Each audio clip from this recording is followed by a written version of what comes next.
Hi guys, just Gus and I having a conversation about Junie B and the stupid smelly school bus. Just having some fun with my little toy here. I'll put Gus back here so you can listen to the story. Whoops! Come on, Gus. There we go. That's a better place for him. Okay, well yesterday when we left off with chapter 6, as you remember, Junie B was hiding. She was hiding because why? That's right, because she didn't want to ride the stinky, smelly, stupid school bus home. Someone in her class had told her that older kids like to pour chocolate milk on the kids' heads when they go home on the school bus. Chapter 7, Peeky Holes and Spying. After a while, I started to get a little bit thirsty. That's what happens when chalk sprinkles get in your throat. I would like a drink of water, I think, I said. Then I put my hands on my hips. Yeah, only what if somebody sees you at the water fountain? Then they might call the stupid smelly school bus to come get you, and so you better not go. I stamped my foot. Yeah, only I have to go, 'cause there's dumb chalk in my throat. Then all of a sudden I got a great idea. I pulled a chair over to the door and I peeked out the window at the top. I'm a good peeker. One time I peeked right into Grandpa Miller's mouth when he was sleeping, and I saw that dangly thing that hangs down in the back. I didn't touch it though, 'cause I didn't have a little stick or anything. That's why. Anyway, I didn't see anybody in the hall, and so I opened the door a crack, and I sniffed, 'cause when you sniff, you can smell if there's people around. I learned sniffing from my dog, Tickle. Dogs can smell everything. People can mostly just smell big smells, like stink and flowers and dinner.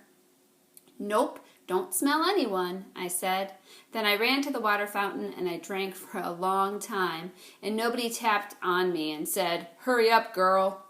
After that, I stood on my tippy toes and I tippy-toed to the media center, 'cause I love that place. Remember?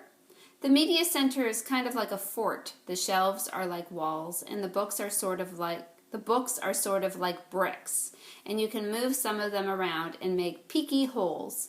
Peeky holes are what you spy out of. Then if you see somebody coming, you can make your breath very quiet, and they won't find you.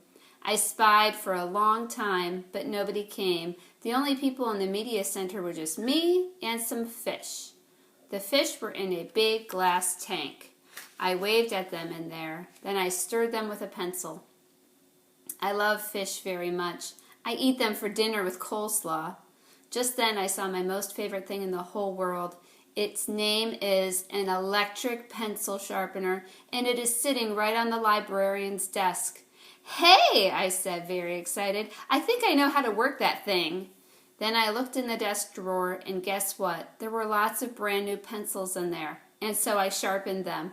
It was funner than anything, 'cause an electric pencil sharpener makes a nice noise, and you can make pencils as teeny as you want. You just keep pushing them into the little hole, and they just keep on getting teenier and teenier. It doesn't work on crayons, though. I tried a red one. Then the pencil sharpener slowed way down, and then it made a rrr sound, and after that, it didn't go anymore. Just then I heard a noise. It was walking feet, and it made me scared inside, 'cause I didn't want anyone to find me, that's why. And so I squatted way down and looked through my peeky hole.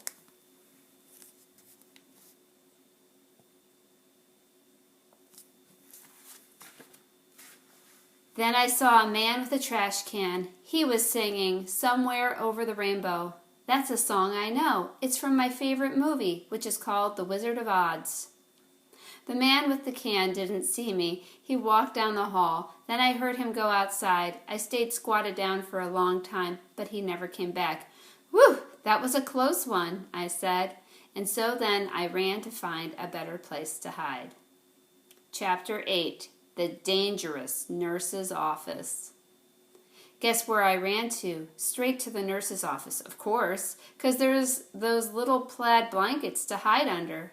There's other neat stuff in there too, like a scale to weigh yourself and a sign with a giant E and other letters. The nurse uses the sign to test your eyes. She points to the letters and you have to yell out their names. You have to yell the E the loudest. That's how come it's so big. And guess what else I saw in the nurse's office? Band-Aids, that's what. I love those guys. They were up on the top of the desk, and so I opened the lid and I sniffed them. I said, 'cause Band-Aids smell just like a brand new beach ball. Then I dumped them out, and they were the most prettiest Band-Aids I ever saw. There were red and blue and green and also yellow, which is the color I hate. And they were different shapes too. There were squares and circles, and some were the very long kind, which are called tangles, I think. I put a green circle on my knee. That's where I fell down on the sidewalk last week. It's mostly all better now, but if I press it very hard with my thumb, I can still make it hurt. After that, I put a blue tangle on my finger. That's where I got a splinter from the picnic table. Mother pulled it out with tweezers, but there's still some table in there, I think. Also, I put a red square on my arm. That's where Tickle scratched me, because I got him all wound up. Just then, I saw the nurse's purple sweater. It was hanging on her chair. I put it on. "Now, I'm the nurse," I said. Then I sat down, and I pretended to call the hospital. "Hello, hospital? It's me, the nurse. I need some more Band-Aids and some aspirins and some cherry cough drops, only not the kind that makes your mouth feel freezy. And I need some lollipops for when kids get needles. And also I need a little stick or something in case I have to touch that dangly thing that hangs down in your throat." Then I pretended to call room 9. "Hello, Mrs.? Please send that Jim to my office. I have to give him a shot." Just then I saw my most favorite thing in the whole world. They were near the door, and their name is crutches. Crutches are for when you break a leg. Then the doctor puts it in a big white cast with just your piggies sticking out. And you can't walk on it, and so she gives you crutches to swing yourself. I ran over and picked them up. Then I put them under my arms, only they were way too long for me, and I didn't swing that good.